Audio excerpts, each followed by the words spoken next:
talented na OFWs. Eka, malalaman natin anong talent nila. Ito na si Warren at Mark.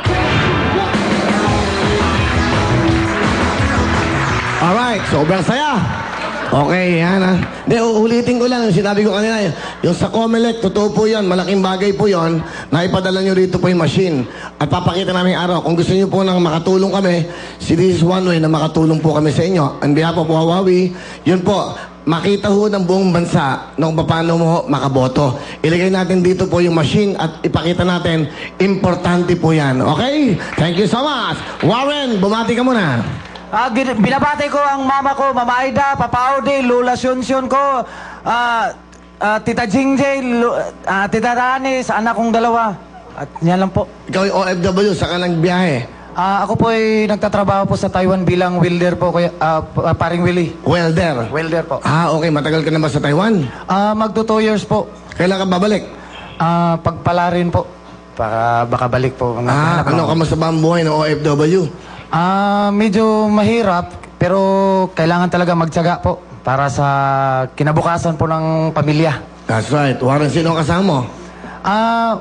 Kuya Willie, nandun pala yung asawa ko nasa Taiwan. Nasa Taiwan? Oo. Batiin mo, asawa mo.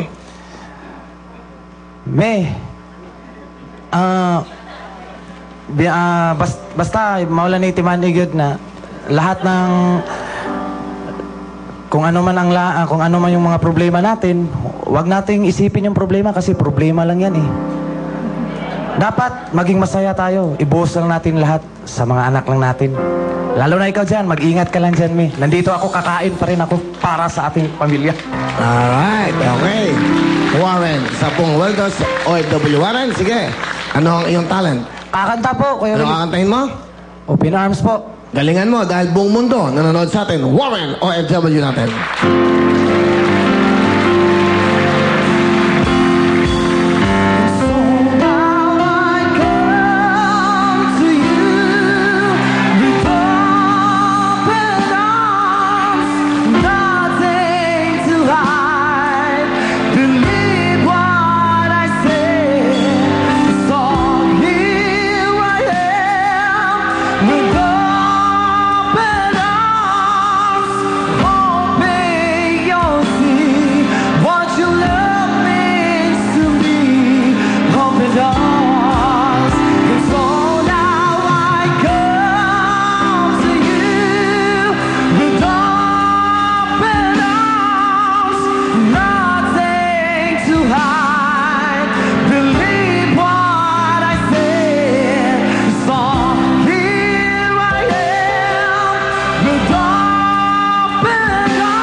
Galing ni Warren ah.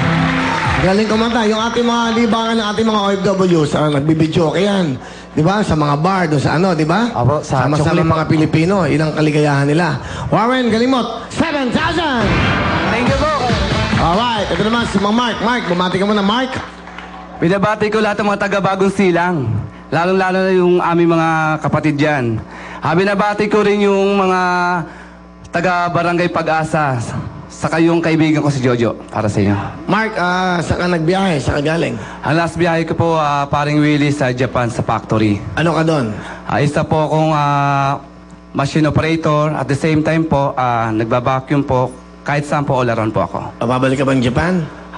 Meron po tayong ban to. 5 years ban po. Bakit? After po ng kontrata po, hindi po ako sinundo dun sa, hindi kami nakita nung magbibigay ng passport. So, napilitan akong mag-TNT na dun. So, nag-TNT ka? Nahuli ka? After 3 years, mahigit. Nahuli ka? Nahuli po ako. Tapos pinauwi ka dito, ha? Pinauwi po ako, lahat ng gamit ko wala kang dala. Ban ka? Ban po ka. Sa Japan? Bakit ka ban? Dahil nga nagtago ka? Opo. Alam mong bawal, di ba? Opo. Kailangan sa hirap ng buhay. Sa hirap ng buhay kasi marami po tayong gustong tulungan, yung mga pamangking ko. Lalo na po yung father ko. So, nagtago ka. Ngayon, paano yun? Naban ka sa Japan? Anong mo? Kahit naman saan, pwede po ako sa Middle East. Ngayon po, paalis po ako by next month po. Anong trabaho mo naman doon? Waiter po. So kahit anong klaseng trabaho, basta. Papasukin po natin kung kinakailangan. May pamilya ka ba? Wala pa po eh. Okay, sino kasama? Ang tatay mo? Tatay ko po. Tatay Francine, kamusta po kayo? Tayo pa, tatay.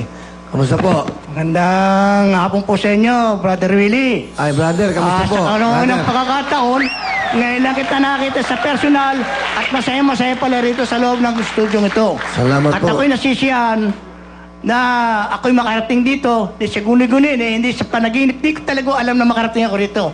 Kaya ako'y natutuwa at nasisiyahan ako. Salamat po, tatay. Tatay Francine, ito po ang inyong anak. Nagsusumikap sa buhay, kahit saan mapunta, gusto mo magtrabaho. Ano po ba ang inyong gusto sabihin? Ang masasabi ko lang sa aking anak na pagsikapin niya ang kabuhayan. Kaya mapakahirap ng buhay ngayon. Lahat ng pagsubok, nagawa namin lahat. Pero matatag pa rin siya, pare Willie. Lahat ng pagsubok hanggang sa nakulong siya. Siya pa rin ang aking anak na minamahal. Na itinataguyod kami lahat. Alang-alang sa aming kinabukasan. Kaya nasisiyan ako ng aking anak na kahit na ganyan, ay nakatutulong sa akin sapagkat matatag ang kanyang paninindigan sa buhay na inaayos niya ang kanyang buhay. Maraming po salamat. Salamat po, tatay. Mensahe ko sa tatay ko kahit na nung bata pa kami, hindi talaga kami pinabayaan yan. Dalawang trabaho niyan, paring Willie.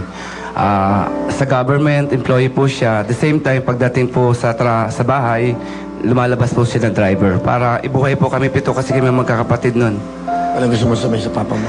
Tay, kahit na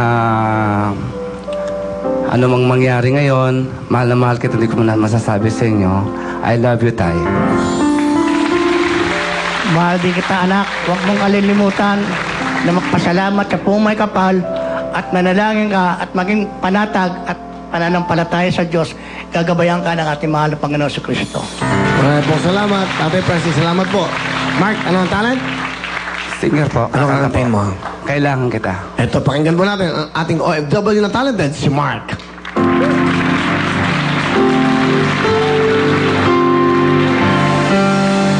Kailangan kita